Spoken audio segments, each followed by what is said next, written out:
he was on Rogan with him. They let him, Jeremy Corbell. yeah, Corbell, that guy. So you could throw that guy, like, if somebody told me that, what you just told me, what they would say, and they've said this all the time, the government, they got rid of all that stuff. Got it. Okay, let's say the government did. So if the government did, then why can't Bob Lazar produce one document, one diploma? Because he gets those. He would actually have to submit them himself if he's, saying that, hey, I've got this, I've got this, I've got this. He would have some sort of copy. Why can't he recall one class, one professor, his graduate advisor, his undergraduate friends, a commencement stub, a cap and gown, a random paper from a class or notebook? He has nothing. Or classmates. Nothing. Yeah, like his name is not listed anywhere. Yeah, like not even a classmate. Like nobody going, yes, I remember him. He was so smart. He was so smart. And why hasn't then anyone else who graduated with him been able to come forward and say, well, I've got this. Yeah. And I've got this. If they can delete records electronically, got it.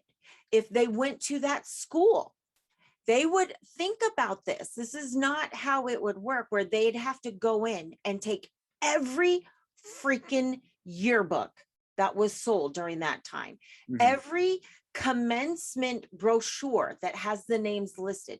They would have to go to thousands of people's homes, right, to take it. Yeah, that's what I don't understand. Where people go, no, it's the government. Hey, I don't. It's not how it works. It's not.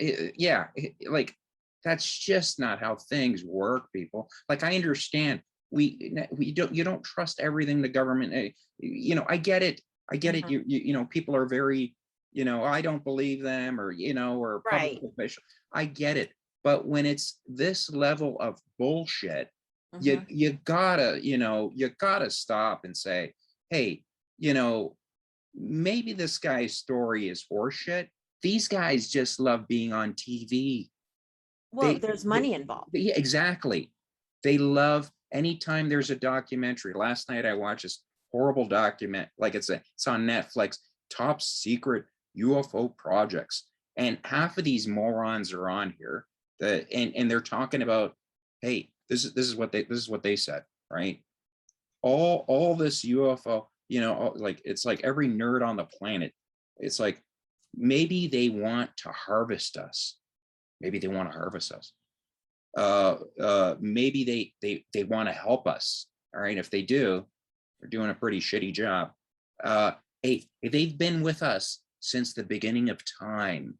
Okay, and then this is the one that got to me. There is solid proof that they have been with us throughout history. And the moron starts talking about, the pyramids, and yes, it's like watching that idiotic show, Ancient Aliens. Oh God, that gives me the runs. Like, it's been on for 15 years. Yeah, like, and the guy's hair gets bigger and bigger. Yeah, like I'm sitting there, Mellanie, I'm going, I wish I knew this 20 years ago to be like, I'm great at bullshitting, but this is like, George Carlin is like, this is like next level bullshit. Yeah.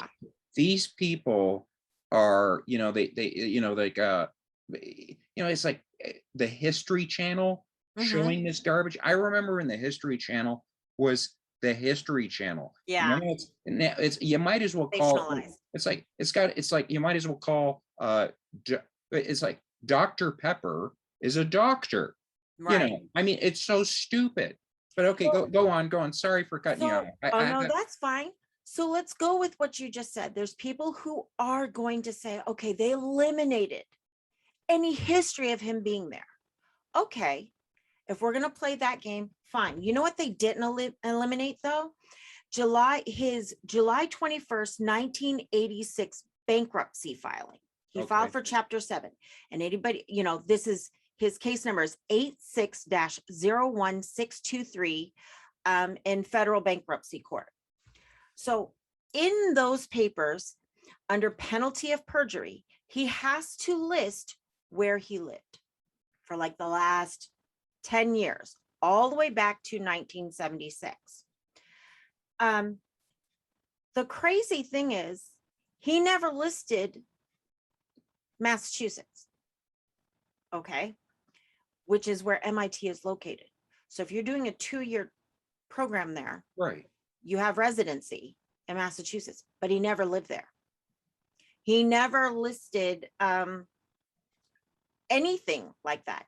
His only residencies were basically Los Alamos, and then in Nevada, things like that. So look at that and think about that. But that's how can you get a master's when you were never in that state under penalty of perjury in 1986? right? And that's what. Do you guys remember Stan Friedman? Yeah. Okay, Stan Friedman. I didn't agree with, with some of this, when the poor man passed away, I believe 2 years ago at Pearson here International. He had a heart attack, poor guy.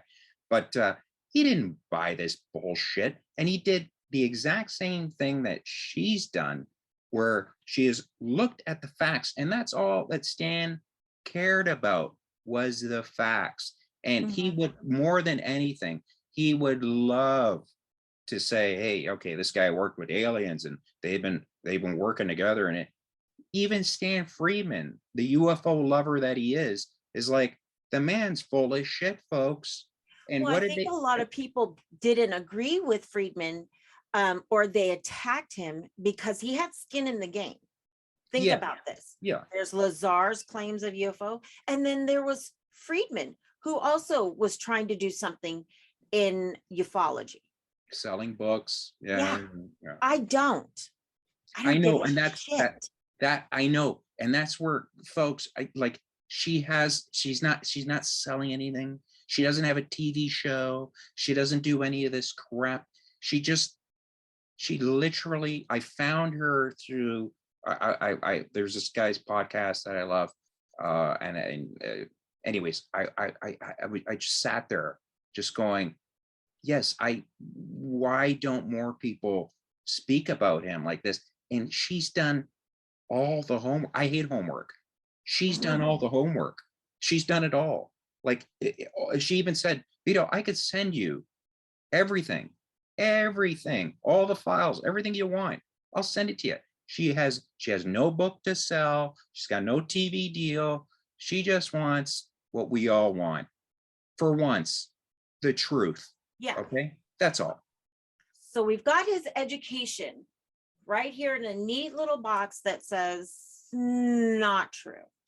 Okay. So what I'm doing is, for example, when you go to court, and somebody's making all of these claims and they're asserting something, you've got to look at their credibility, because credibility is going to tell you whether or not, can I trust this person at their word? Because essentially that's what we have to do with Bob Lazar.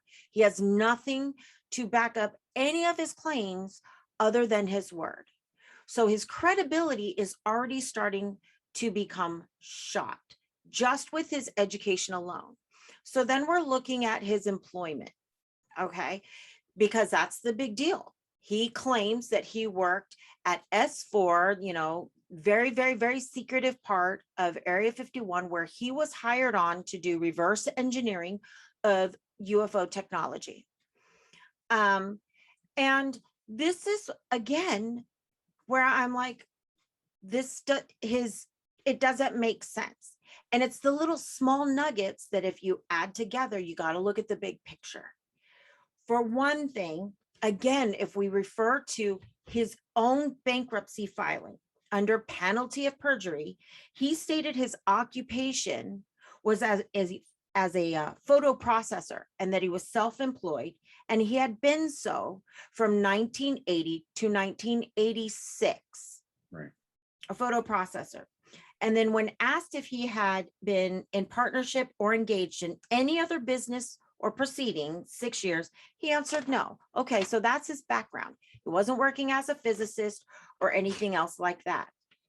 Then a lot of people, is including that documentary, they bring up that photo. I love that documentary. Yeah, documentary. Yeah. That photo of him at Los Alamos, where in the caption, it stated that he was a physicist. And what Corbell did was he showed his name in as part of the phone registry. But what he didn't show, and that phone registry, is over by his name is the letters KM. KM was a designation for Kirk Meyer, which was a subcontractor at Los Alamos. What they provided were photo processors, receptionists, staff, basic mechanics, that sort of thing, not physicists. And again, when we're looking at his employment and we're taking his education into account, you're not a physicist if you don't have your PhD. He admitted in Rachel, Nevada, that he does not have a PhD. So he's not a doctor. He claims 2 years of schooling. So then he says, okay, he provided a badge saying, look, this is what my S4 badge would be. Except the problem with that badge is that it's not an original badge. He recreated that badge. In fact, we were able to find actual badges of people who worked out there as subcontractors, perfectly legal. And Walden Hut is the company that would provide it. They had certain things that were on there. His photo on his ID badge was basically a glamour shot with this kind of background, not straight ahead like this. My military ID badge, even my retirement badge, I look like a douche because it's plain background, white background, as it has to be, straight face on. And they don't even give you a heads up. They'll say, okay, we're going to say 1, 2, 3, and then we're going to take the picture. So you're like, that's your picture. It's like getting your driver's license picture. It's like going to get your passport picture. It's like, look straight, go, done. Right. Like if you're like this, it doesn't work. No, his is like, I've seen it. It's literally the man. It's like he grabbed an X-Acto knife. Yes. You know what I mean? Like the badge itself wasn't even real. It wasn't even the right colors. It didn't have the right specs on there. It didn't have the right vernacular, meaning the wording on there or the names on there. It was false. And then later he said, well, I just recreated it because they took my badge. Okay, so you're telling me that you worked at one of the highest echelons of security clearances, but you have a bankruptcy that's not only 3 years old on record, that automatically bars you from that Q clearance or the top secret security clearance because you are at risk of being compromised. Someone can leverage it over you. You cannot have a TSSCI or a Q clearance if you have a bankruptcy on record. People, why aren't you? And this is what I'm saying. I don't know Bob Lazar. I don't give 2 shits and a giggle about him. But if you're going to make these claims, back it up and show it. So then they use this bunk ass W-2.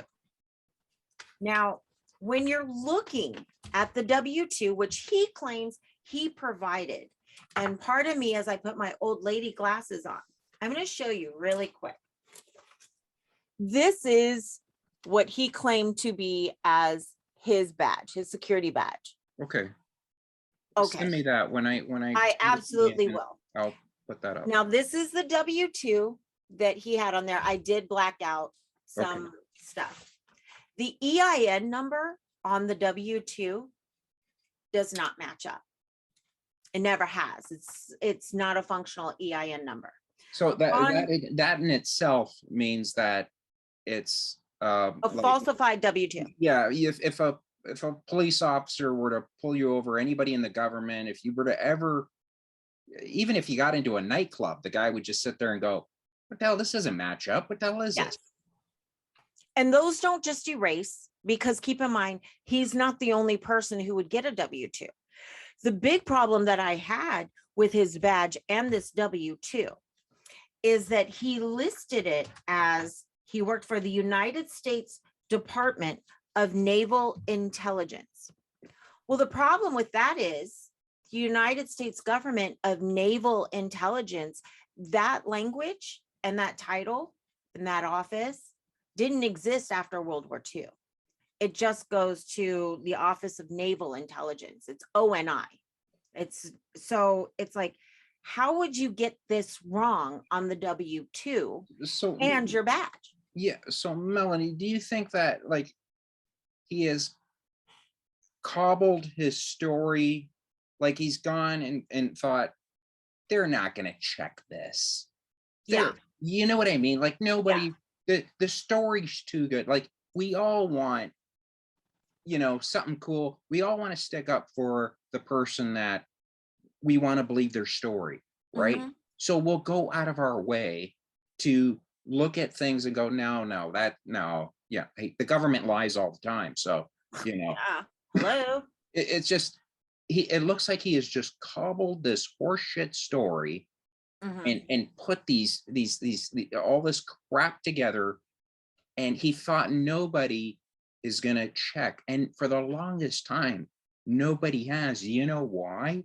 Because anybody that questions it, they just sit there, and it's kind of like a mafia tactic. It's just like, oh, really? You're a reporter? Remember that one reporter I was telling you about? All of a sudden, it's his best friend. All of a sudden, they're like, mate, when he had that brothel, he called up this reporter. This guy's story is so horribly It's really bad. but I'm great at lying. Ask my wife. I could lie. I could lie like nobody's business.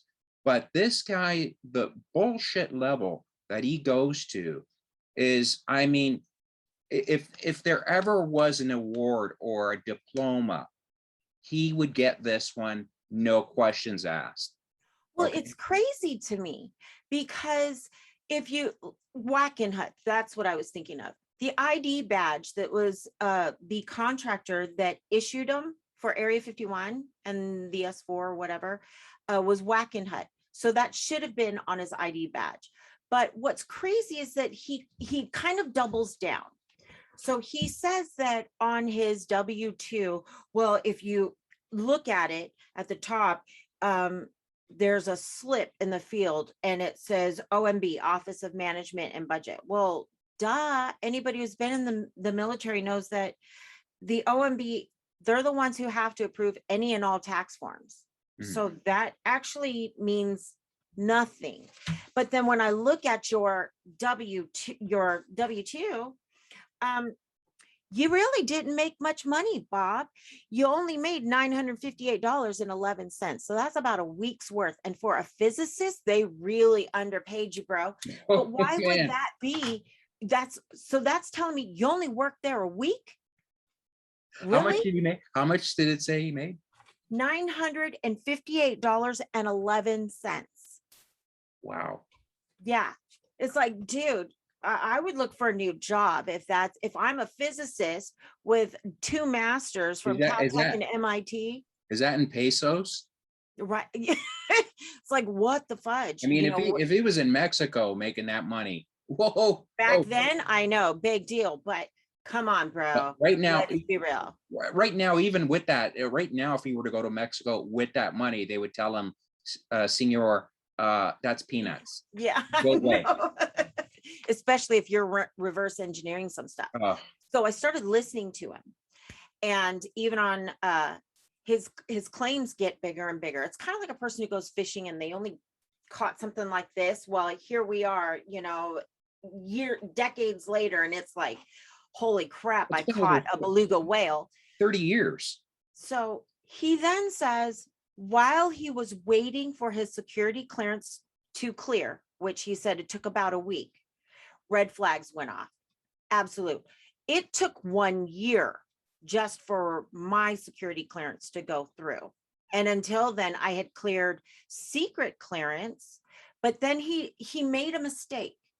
And anybody in the military who has any grain of, I'm just, this is what pissed me off.